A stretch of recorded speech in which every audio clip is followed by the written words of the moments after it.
On peut vraiment ne pas se rendre compte de tout ce qu'on s'inflige.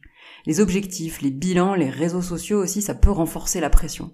Si tu te sens mal à voir partout des bilans de folie, des gens qui te racontent leur année exceptionnelle, etc. et qui mettent des objectifs super ambitieux pour 2024, c'est ok si ça te fait pas plaisir ou te sentir pas très bien. Et c'est même normal en soi. Tu écoutes le Café des auteurs, le podcast pour les auteurs en herbe perdus dans la jungle des conseils contradictoires. Moi, c'est Ingrid Lemaire. Je suis auteure et coach sur l'école d'écriture en ligne j'écrisunroman.eu. Ma mission avec ce podcast, c'est de te guider pour que tu puisses écrire le livre de tes rêves et le publier grâce à des conseils concrets et bienveillants et des auteurs qui te dévoilent tous leurs secrets. Alors prépare ta boisson chaude favorite, c'est l'heure de souffler un peu.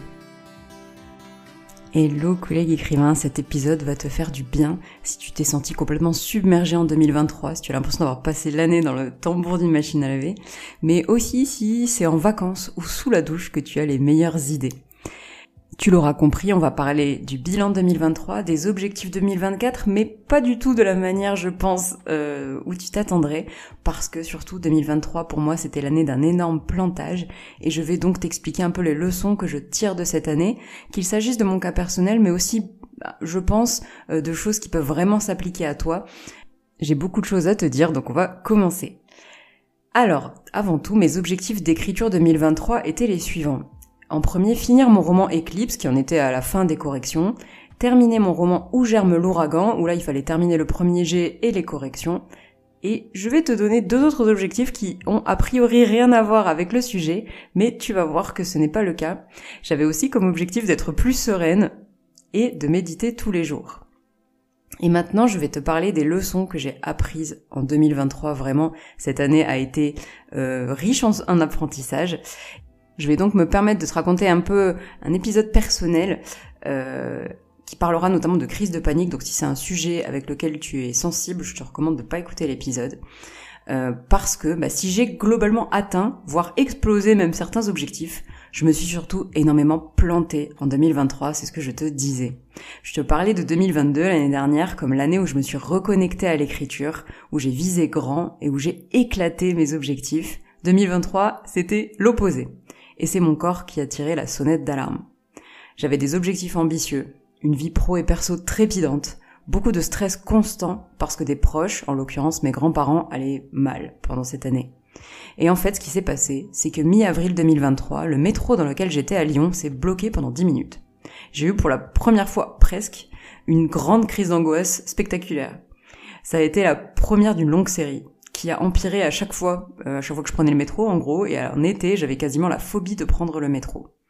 Je suis venue à bout de ces crises, rassure-toi, surtout à l'automne, notamment en demandant de l'aide, mais surtout grâce à une conversation qui me semblait très importante de te rapporter. C'est une amie qui m'a dit « Ces crises sont le moyen que ton cerveau a trouvé pour relâcher la pression. » Grosse claque. Bien sûr que c'était ça. Je me mettais une pression démesurée. Qu'il s'agisse de l'écriture, de ma vie pro, perso, du sport, de mes loisirs, de ma santé, etc. Alors du jour au lendemain, suite à cette conversation, j'ai fait de mon mieux pour tout relâcher parce que clairement pour moi c'était évident, elle avait raison.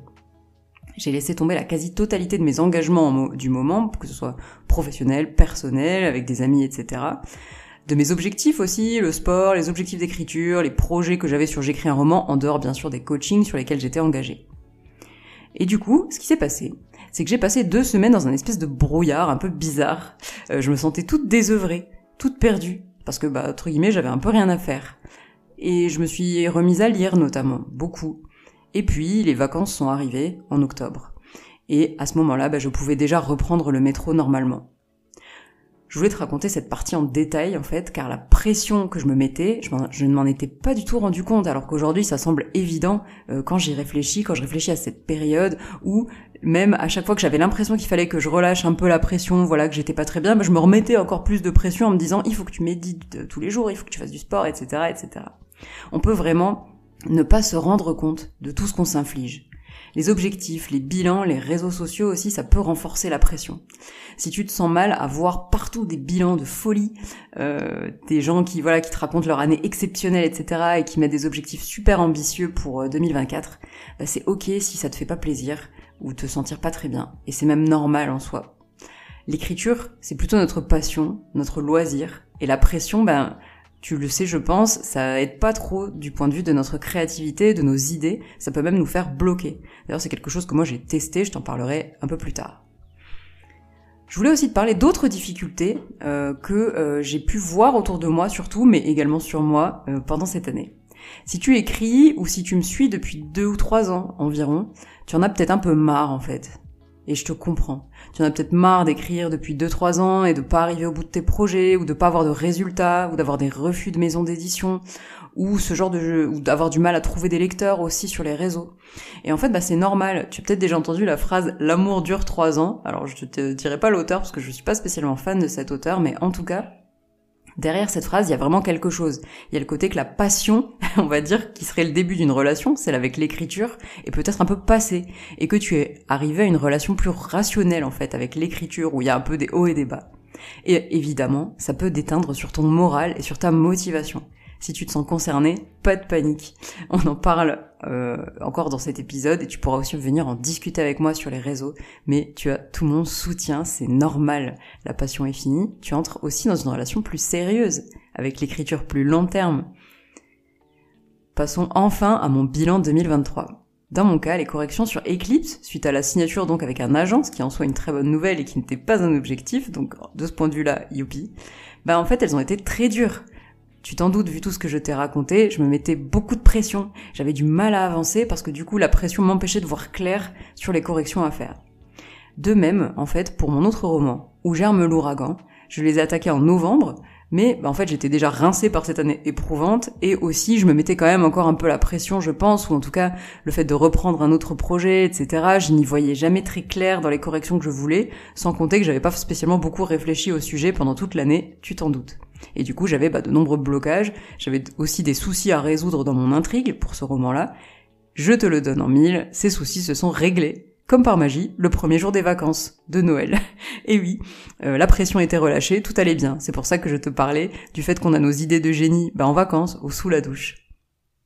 En réalité, pour moi, cette année, c'est plutôt un succès. Si on regarde les objectifs stricto sensu, pas tout ce que je viens de te dire. J'ai bien fini Eclipse, ce qui était mon objectif. J'ai même signé un contrat avec un agent, ce qui était incroyable et inespéré. J'ai quasiment terminé les corrections de Où germe l'ouragan. En gros, je suis à, on va dire, 80% de mes objectifs de correction. Moi, je considère personnellement que j'ai trouvé comment être plus sereine, si tu te souviens de mes objectifs du début. Par contre, celui qui s'appelait méditer tous les jours, tu t'en doutes, il est annulé. Plus de pression, on a dit. Alors, passons maintenant à mes objectifs 2024. Je te donnais la semaine dernière ma méthode pour choisir tes objectifs. Tu peux peut-être commencer par là si tu n'as pas écouté cet petit épisode. Mais tu t'en doutes, cette méthode est à contrebalancer en fait avec tout ce que je te raconte là. Peut-être que les objectifs t'apporteront enthousiasme et motivation, comme pour moi en 2022. Peut-être qu'ils seront source de stress, voire pire. Si c'est le cas, laisse tout tomber, j'ai envie de te dire. Concentre-toi sur l'écriture, le plaisir de l'écriture, ce que tu as envie de réellement faire. Cela dit, j'ai quand même fixé des objectifs pour 2024. Les voici. Terminer Où germe l'ouragan. Ça me semble plutôt bien parti puisqu'il me reste surtout de l'envoyer en bêta lecture et de prendre en compte les retours de mes bêta lecteurs. Écrire un premier jet. Et oui, les premiers jets, moi, ça me donne beaucoup d'énergie positive, d'enthousiasme et de motivation. Et d'ailleurs, il n'y en avait pas cette année, bizarrement. Et du coup, ce premier jet, ce sera celui de Roman 5. C'est de la science-fiction utopiste, en fait, sur fond de voyage temporel. Et clairement, c'est un projet qui m'appelle depuis presque 1 an, que j'ai trop hâte d'écrire. Donc, je ressens vraiment cet appel, donc je me le suis mis comme objectif. Maintenant, si je le termine pas pendant l'année, c'est pas grave. Et enfin, grosse nouveauté, publier mon roman Cris dans le chaos en auto-édition. C'est vraiment quelque chose que je voulais essayer, et ça y est, ça sera cette année, je suis prête. Bien sûr, c'est beaucoup de travail, et je te ferai vivre le détail de mon aventure, mais voilà, je sais décider, je le ferai cette année. Et j'ai un objectif bonus, un roman contemporain qui me trotte en tête depuis assez longtemps, depuis un petit peu tout l'épisode que je t'ai raconté finalement aujourd'hui. J'espère le démarrer cette année parce que j'ai beaucoup de choses à dire et je pense que ça peut m'aider, être un peu un petit exutoire aussi. Alors, parlons maintenant des outils que j'utilise pour suivre ces objectifs et les atteindre. Alors, une fois que j'ai choisi ces objectifs, ce que je fais, c'est que je les reporte à 2 endroits. J'ai un modèle Notion, donc une application et un logiciel, dans lequel je suis tous mes projets d'écriture depuis 3 ans. Je te mettrai le lien dans les notes de l'épisode.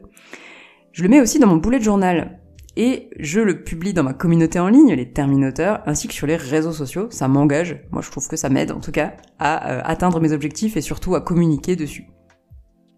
Le bullet journal, ça me semble important de t'en parler parce que je l'utilise beaucoup moins qu'avant. Pas de pression, on a dit, tu te souviens, j'ai complètement laissé tomber mon bullet journal en septembre avec son ancienne méthode. Mais j'ai quand même écrit mes objectifs déjà dans un bullet journal quasiment vide pour 2024 parce que en fait ça me permet de les ancrer sur le papier où il me semble plus réel alors que sur Notion il reste virtuel. Avant de te quitter, j'aimerais te dire que cette année riche en couleurs m'a mené à prendre une décision en fait pour j'écris un roman. Je ressens un énorme besoin en fait de t'accompagner dans ton projet d'écriture, notamment suite à tout ce que je t'ai dit aujourd'hui, et surtout qui t'épanouissent en fait, au lieu d'être synonyme de stress, de pression, de négatif, d'objectifs pas atteints, etc. C'est pourquoi j'ai relancé la communauté des Terminoteurs, que j'ai pensé comme ton cocon en fait, pour écrire tranquillement et en confiance avec d'autres auteurs qui partagent les mêmes problèmes que toi. Et elle comprend des sessions en visio, des coachings, un espace où tu peux poser tes questions à la communauté, mais aussi en direct, en privé à ta coach, à savoir moi, ainsi que des masterclass de pro chaque mois et l'accès à des formations d'écriture créative, notamment la formation star de l'école Écris ton livre jusqu'au bout avec un petit peu toutes les méthodes dont tu as besoin pour être rassuré. Tu peux rejoindre la communauté des Terminoteurs jusqu'au 19 janvier pour seulement 19€ avec le code POINTFINAL2024. Je te le mets aussi dans les notes du podcast. Et pour ma part, je te souhaite une très belle année, pas trop de pression, beaucoup de plaisir et de sérénité, et je te dis à la semaine prochaine au Café des Auteurs. Merci beaucoup d'avoir écouté cet épisode jusqu'au bout. S'il t'a plu, tu peux lui laisser 5 étoiles sur Spotify ou Apple Podcast ou encore le partager à un collègue auteur. Et pour aller plus loin, tu peux rejoindre la communauté des auditeurs du podcast sur j'écrisunroman.eu/hello pour écrire avec nous, papoter ou encore me poser toutes tes questions. Et moi je te dis à bientôt au Café des Auteurs.